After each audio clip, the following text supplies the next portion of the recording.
So let's go ahead and turn on the wireframe again. And what I'm going to do now is I'm going to go ahead and go into the editable poly. I'm going to turn off the turbo smooth. And I'm going to go ahead and start adding some edge loops where needed. So right now I'm going to select this edge here at the base of the wrist, and I'm going to say ring. And then I'm going to do connect.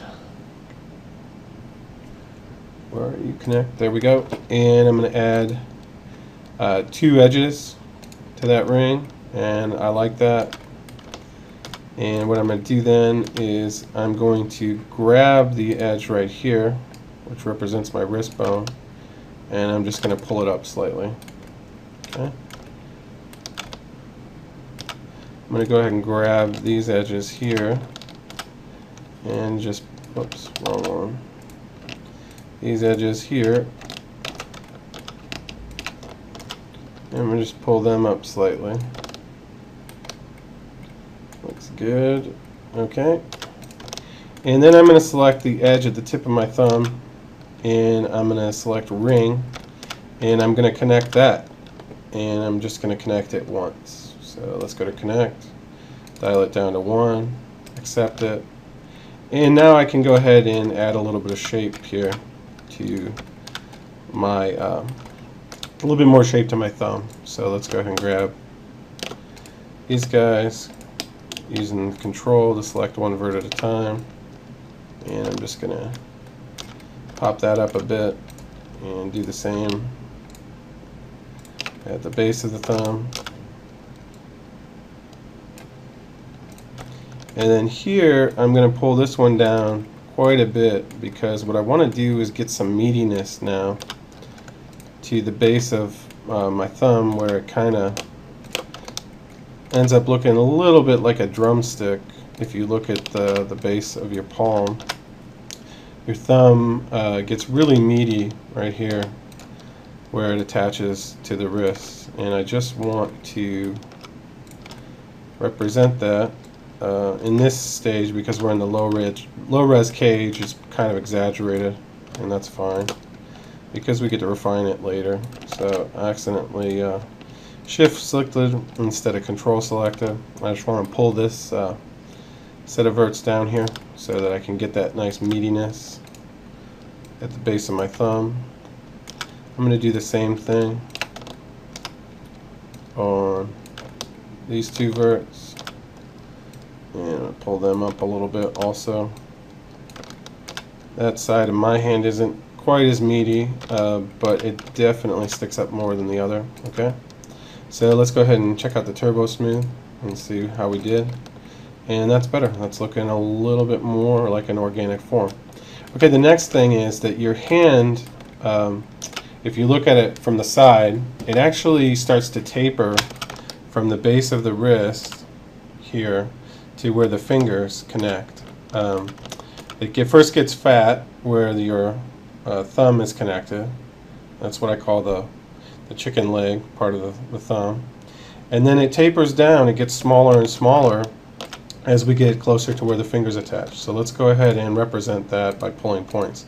Turn off my turbo smooth, go into vertex mode, and what I'm going to do here is I'm going to select, I'm going to hit the F3 key to go to wireframe, and then the control key to select multiple vertices, and I'm just going to select all these verts simultaneously, and checking it, of course,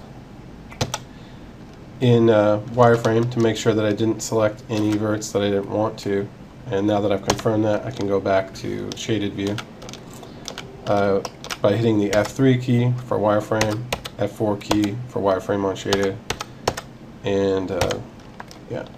Alright, so let's scale these verts down here, because the hand actually is going to taper to where the fingers go on, and I want to represent that. So I uniform scaled all those verts at the front of my hand, but then I want to now move them back up into position so that it represents my hand laid out flat. So we can see here that from both sides now we kind of have a more realistic curve of the palm. And if I turn on my smooth, you can see, wow, that's looking a little bit more like an actual hand. So awesome, right? Alright, so let's turn off the smooth. Let's go back to vertex mode. And at this point, I can go ahead and add another set of edge loops here so that I can get a little bit of detail on my knuckles. So I'm going to go ahead and select this edge right here at the front of where my knuckles are on my fingers. If we look at this in the top view with our reference image, that's also where the knuckles are inside of your hand. So your brass knuckles. So let's go ahead and do this. And I've selected the edge. And now I'm going to go ahead and select ring to select the entire ring. And I'm going to go to connect. And I'm going to connect, just add one set of edges. That's perfect. Okay. Now what I'm able to do is I can go into vertex mode. And I have basically a vertex for each knuckle. And I can just go ahead and grab those and beef those up a little. And you know what, I overdo this every time. I'm just going to move those back down. You just want to beef them up slightly. So you don't want to overdo it at this point because we also don't really have enough edges yet to even make this correct. So I'm just I like to have an organic form at every stage of the game, and you just keep refining and refining until all of a sudden it starts really looking like a hand. So that looks pretty good. We had a little bit of weird beefiness there, which will look less weird after we model and attach our fingers. So let's go ahead and do the fingers. At this point, select my model. I'm going to turn off the turbo smooth, and then I'm going to go ahead and incremental save my scene. So I'm going to save the scene as, we'll do AI tutorials, Joel's Toots, 3ds Max hand, and we'll call this 3ds Max and 01. Save that. Okay, because I don't want to lose my work at this point. I've spent about a half an hour doing this. So let's go ahead and move on to the fingers. So what we're going to do here is I'm going to create. So I'm going to go to create, standard primitives, cylinder, and I'm going to create a cylinder. I just want to make it about the width of the flesh of the middle finger. Okay, so I'm going to do the middle finger first. Hit the W key to move this into position. And you can see here, if I zoom in, the gray here that represents the flesh of the finger, I made my cylinder exactly that wide or close to it. So that looks good. My cylinder is currently oriented in the wrong direction, so I'm going to hit the E key. I'm going to turn on the angle snap, and I'm going to make sure that I rotate this thing 90 degrees. And then I'm going to go ahead and position it in the correct place. So I'm going to go ahead and butt it right up to where my palm model already is. And then I'm going to come over here and make sure that I also get it to be in the correct position and relative to my palm hand, which I've already done. I'm going to go ahead and scale this thing down slightly to match my finger. My fingers are, from what I can tell, slightly wider on top than they are from the side profile, so that's why I just did that. Okay, let's go ahead and maximize this. I'm going to change the color to match the color of my palm. And what we want to do is, while your cylinder still has its construction history editable, we're going to go ahead and change the number of height segments to 10 and the sides to 8. Okay, let's go ahead and take a look at that in the perspective view. Looks pretty good, looking good. Okay, and that's it for that. In terms of the scale, we just kind of want to make it come right up here until it just about cuts off the center of the fingertip. So right about there is good. And now that we've done that, we can go ahead and convert this thing to an editable polygon. So we do that, and at this point I want to go into editable poly mode, and I'm going to go into polygon mode. and I accidentally hit the space bar, locking my interface. You can see here I do that all the time because I'm also a Maya user, and the space bar allows me to switch viewports in Maya, so I occasionally do that wrong. So I'm going to go into editable poly, and I'm going to delete the cap and the end on my cylinder here. So I just selected the cap at the front and the cap at the end, and I'm going to delete both of those. Very important you do that before the next step. Okay, that looks good. So now that I've done that, I'm going to go to my Create tab one more time, and this time I'm going to create a sphere. And again, I'm going to go over to the top view to do this. I'll go ahead and just make it about the width of the finger. I'm going to go ahead and right click to get out of sphere creation mode. And for segments, I want to make this one 8. So we're going to dial it down to 8. That looks good. Whoops. And I also do that all the time. I turned my front view into an orthographic viewport, and I hate that. So I'm going to move my sphere up to be in position with the tip of my finger. And then I'm going to click on the rotate snap again, hit the E key to get into rotate mode. And I'm just going to rotate this guy 90 degrees. Okay. And that's looking pretty good. At this point, what I want to do is I want to select it, and I want to convert it to an editable poly.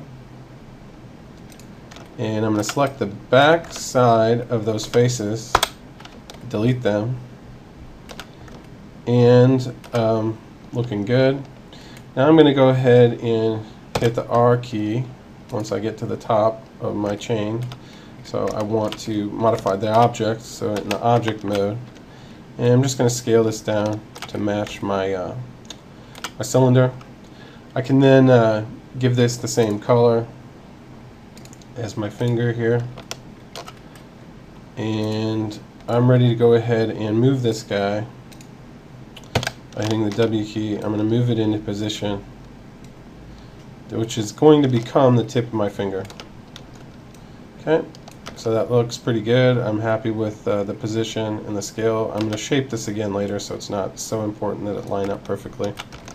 Alright, so now I'm going to select my middle finger, and I'm going to go to attach, and I'm going to attach the sphere tip that I just put on. I'm going to get out of attach mode, and then I'm going to go ahead and go into vertex mode. And you have two options for how you can weld these vertices of the sphere onto the finger. You can do it via target weld, which I like from time to time, and just weld them like such, going all the way around the tip of the finger. This is probably the more precise method. Or you could just go in here and select all the vertices. So I'm going to hit F3 to go into wireframe and select all the vertices.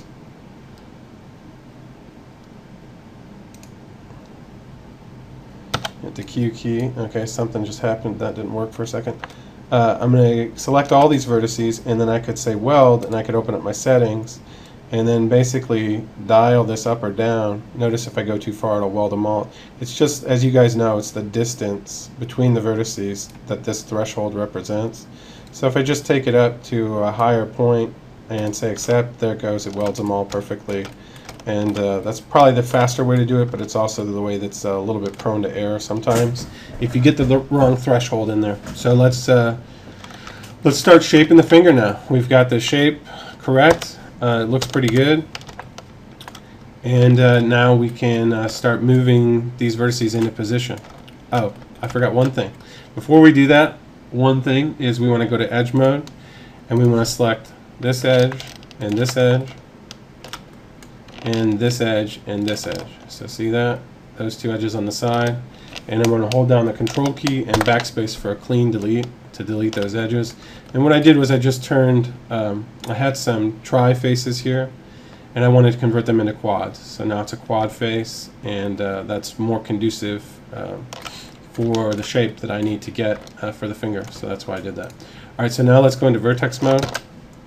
Let's start out in the top view. And let's go ahead and start shaping this finger up and moving these vertices into position to where we need them.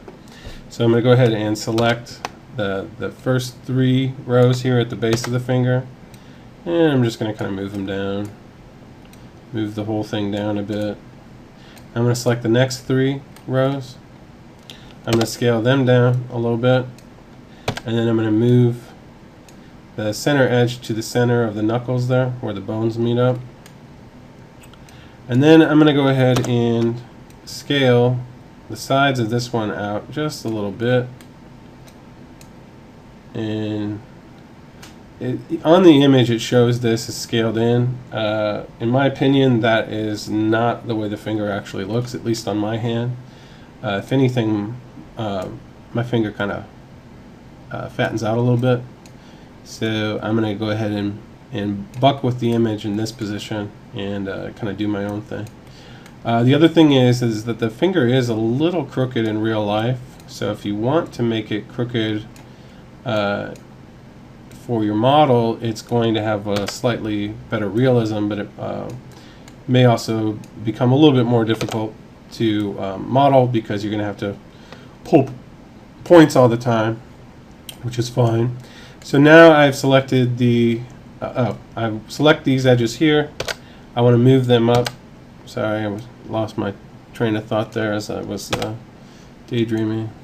And I want to go ahead and straddle the joint of the bones here with one edge. And then, so I have one edge down the center and an edge on either side. This is important. Okay, so let's go ahead and scale those down a bit.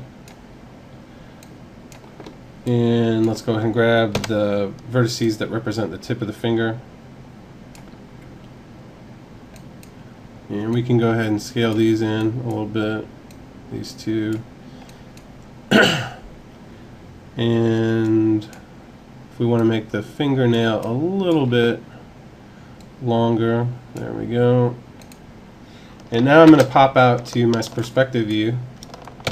And this right here, this set of edges kind of represents your fingernail. So I'm going to go ahead and pull that down.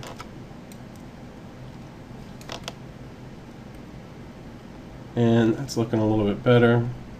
Okay.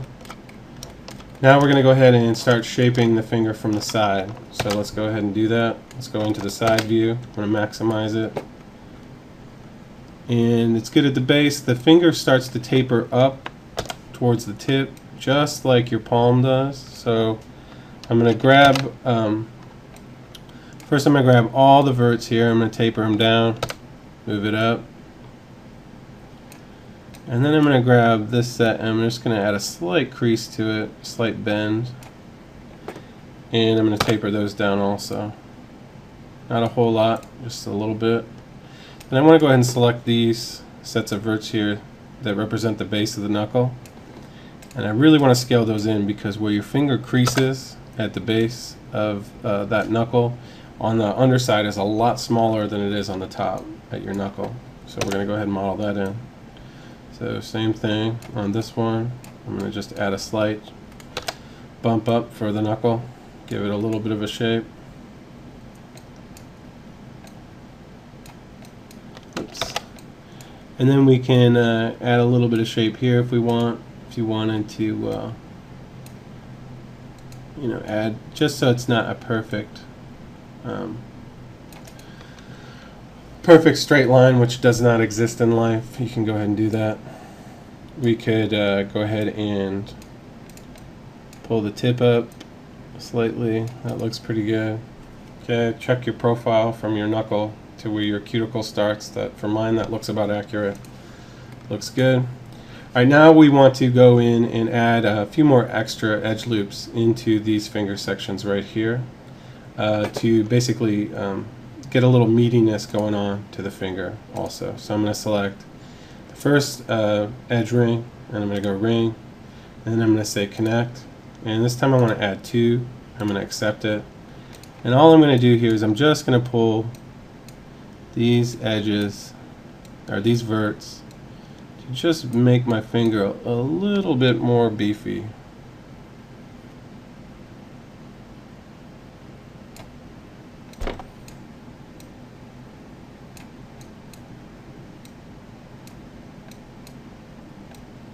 like so, and then I'm going to go ahead and you can add as many edges here as you want. So you can go more, you can go less. It just totally depends on the shape you're trying to get.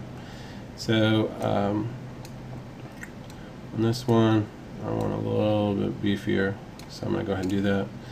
And let's go ahead and go back to the other one right after the first knuckle, and I'm going to go ahead and connect this. And I like 2 for this, so I'm going to go ahead and leave that. And we could scale them out if we wanted to get them closer to the edges. And then I'm going to go into vertex mode. And I'm just beefing up my finger a little bit, give it a little bit more of an organic form.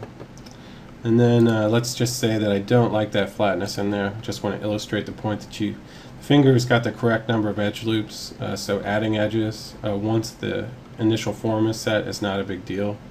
So we're just going to go ahead and say connect. Oops. First I want to select ring, then connect. I also do that one quite a bit. And I'm going to actually add one more edge, and then I'm going to go into vertex mode.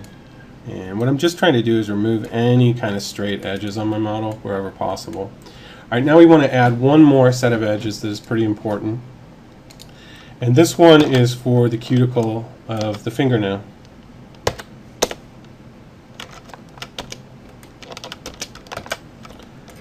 And let me show you what I'm talking about here. So right now here, this is becoming our fingernail bed, and from the top view it doesn't look like much right now, but it will once we go ahead and add the shape. But we don't have enough edges here for this fingernail. We just have the nail itself, which starts here and then ends here. But your cuticle actually kind of falls off the side of your fingernail right about here, and in order for us to achieve that look, we're going to have to add another edge loop right here. So I'm going to go to connect. Oops, and I did it again. I want to select the edge first, and then I want to say ring, and then I go to connect, and I just want to add one edge loop in there. So I'm going to accept that, and that's looking better. I can move that if I wanted to. Let's say I want to get it a little bit closer to the front of the hand or the tip of the finger. I can do that. That looks pretty good. Alright, I like that. We're ready at this point to go ahead and start adding our fingernail detail, or modeling our fingernail into the finger. So let's go ahead and do that. I'm going to save so that I don't lose my work.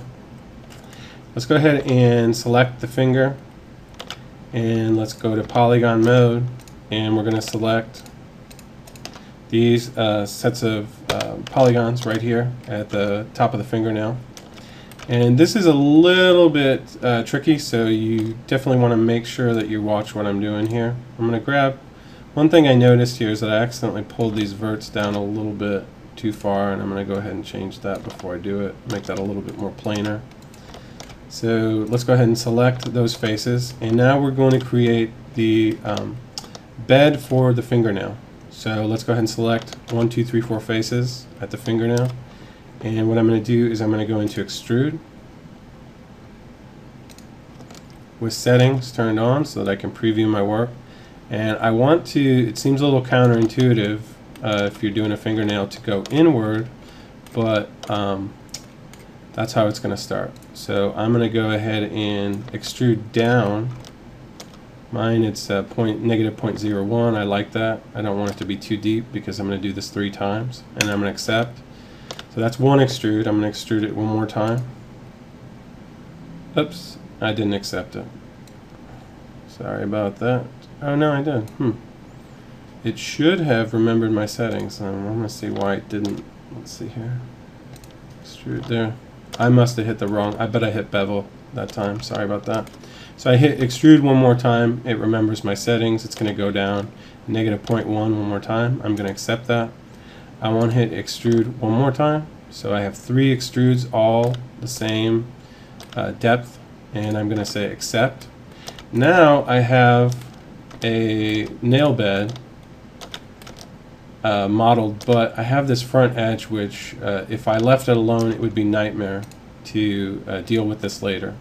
So what I'm going to do now is I'm going to make these edges kind of lie down, which will represent the tip of your finger where your nail actually grows over the finger on the tissue, and it creates that little shape. If you look at your fingernail closely, you'll see after you clip your nails, you'll see like this little indentation where the nail has actually shaped your flesh. And so that's what these edges are doing for us as I move them forward and down. It's creating that little area there, and if you could shape these to get to that shape if you wanted to, totally up to you, or you could leave it alone.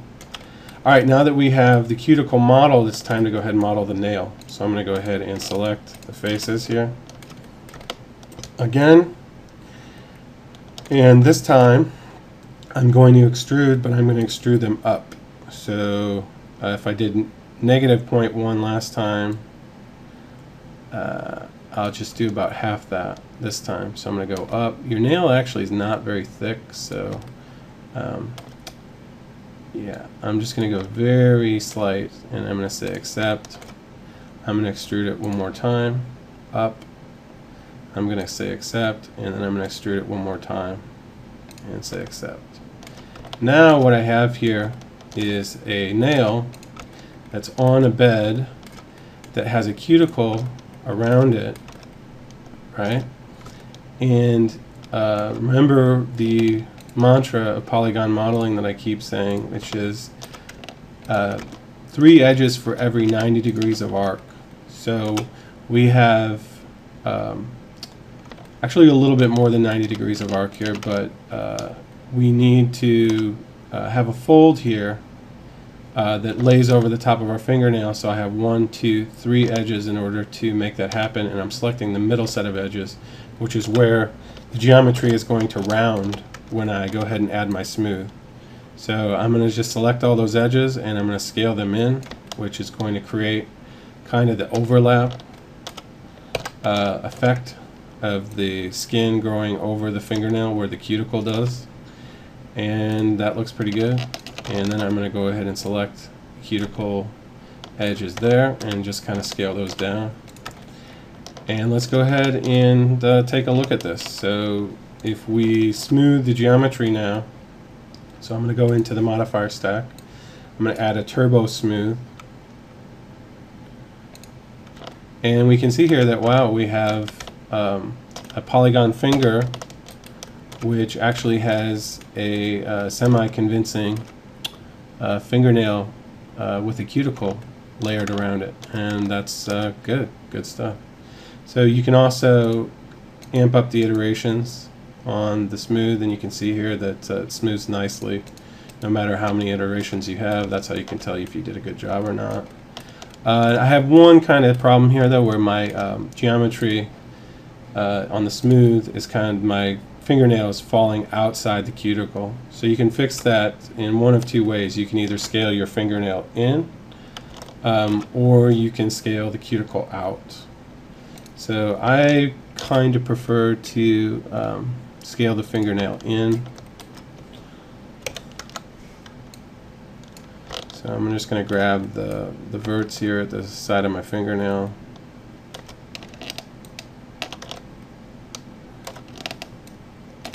In wireframe mode, so that I make sure that I'm not selecting the wrong thing.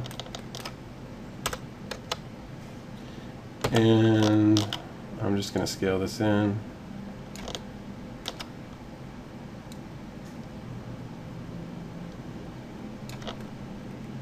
Okay, let's check it. The smooth turned on. That's much better. And we're going to leave it for now. Of course, you could always tweak anything to infinity, but for the purposes of just getting through this, we're going to go ahead and move on. Alright, so now that we have our fingernail made, it's a little bit overclipped, as if someone had overclipped their nails and now their finger's bleeding profusely. So what we want to do is we want to add the rest of the nail here at the front. I'm going to do that by zooming in and selecting the 3 faces at the front of this fingernail, and I'm going to extrude them one time, and let's just get a little bit longer of a fingernail so that it comes out to the tip of the finger, and then I'm going to say accept. At this point, you can also go ahead and round that off if you don't want it to be completely straight like such. So if I turn on the smooth, mesh smooth, you can see here, and if I want to scale those in slightly to give just, a slightly rounded fingernail, maybe it's worn down with time and hard labor. And then we go ahead and smooth it, and you can see here, there we go, looks good, right? And rock and roll, we have a finger. Definitely needs some more tweaking, but it's going to work for now. Alright, so we're going to go ahead and I'm going to accept that and say that I like it.